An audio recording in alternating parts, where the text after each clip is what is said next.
تصوف کی دنیا میں کچھ لوگ ایسے گزرے ہیں جن کی اپنی زندگی ہی ایک بہت بڑا روحانی راز بن جاتی ہے۔ تو آج ہم بایزید بسطامی کی زندگی اور ان کی جو گہری میراث ہے اس کو سمجھنے کی کوشش کریں گے۔ بایزید بسطامی کی زندگی کا مرکز ایک بہت بنیادی سوال ہے۔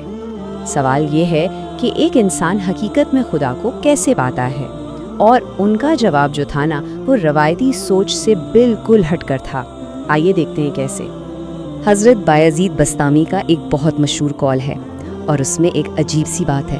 وہ کہتے ہیں، میں نے اللہ کو تب پہچانا جب میں خود کو بھول گیا۔ لیکن خود کو بھلا دینے کا مطلب آخر ہے کیا؟ چلیں اسی راز کو کھولنے کی کوشش کرتے ہیں۔ اچھا، تو ان کے سفر کو سمجھنے کے لیے ہم سب سے پہلے دیکھیں گے کہ انہیں عارفوں کا بادشاہ کیوں کہا جاتا ہے۔ پھر بات کریں گے ان کی متقی پرورش کی، نفس کے خلاف ان کی 30 سالہ جد و جہد کی، اور فنا کے تصور کو بھی سمجھیں گے۔ آخر میں ہم دیکھیں گے کہ ان کی میراث الفاظ میں کیسے زندہ رہی اور آج بھی ہمارے لیے ایک روحانی روشنی کا کام کر رہی ہے۔ تو ان کا سفر شروع ہوتا ہے ان کے لقب سے، سلطان العارفین۔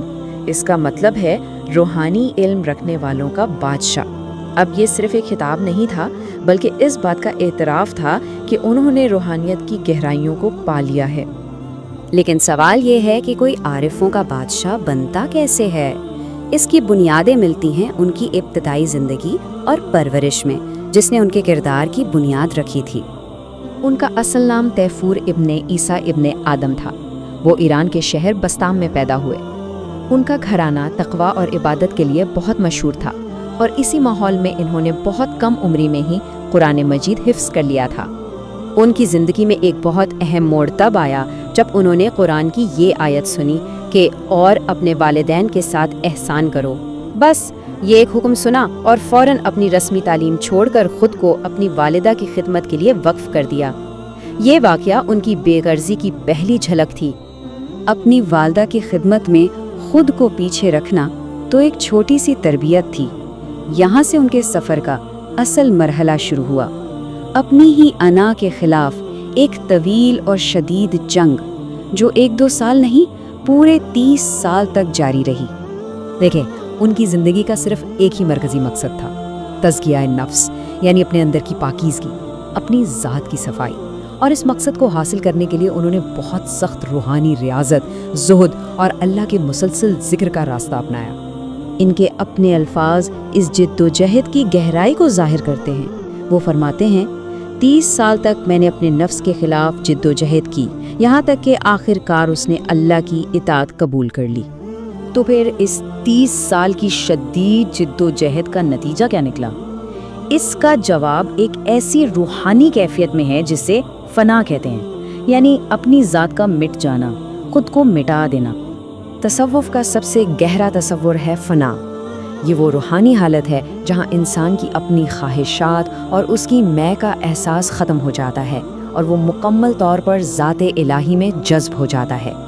فنا کے اس تصور کو سمجھنے کے لیے ان 3 مراحل کو دیکھا جا سکتا ہے۔ پہلا قدم دنیاوی خواہشات کو ختم کرنا، پھر دوسرا اپنی انا کو مٹانا، اور آخر میں ذات الہی میں جذب ہو جانا۔ فنا کی اسی وجدانی کیفیت میں وہ کبھی کبھی کچھ ایسے کلمات کہتے تھے جو ظاہری طور پر شاید متنازع لگیں۔ انہیں شتیات کہا جاتا ہے۔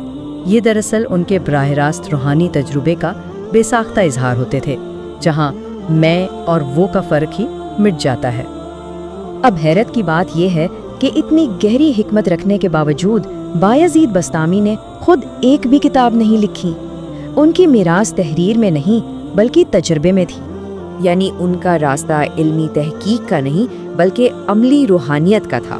جہاں دوسرے صوفیاء علم کو تحریروں میں محفوظ کر رہے تھے، وہیں بایزید کی ساری توجہ زندہ روحانی تجربے اور حال کی کیفیت پر مرکوز تھی۔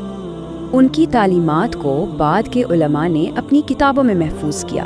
ان کتابوں میں تذکرۃ الاولیاء، الرسالۃ القشیریہ اور طبقات الصوفیہ جیسی اہم کتابیں شامل ہیں، جس کی وجہ سے ان کی حکمت نسل در نسل ہم تک پہنچی۔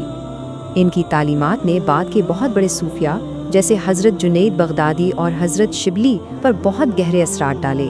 یہ اس بات کا ثبوت ہے کہ ان کی روحانی میراث کتنی وسیع تھی۔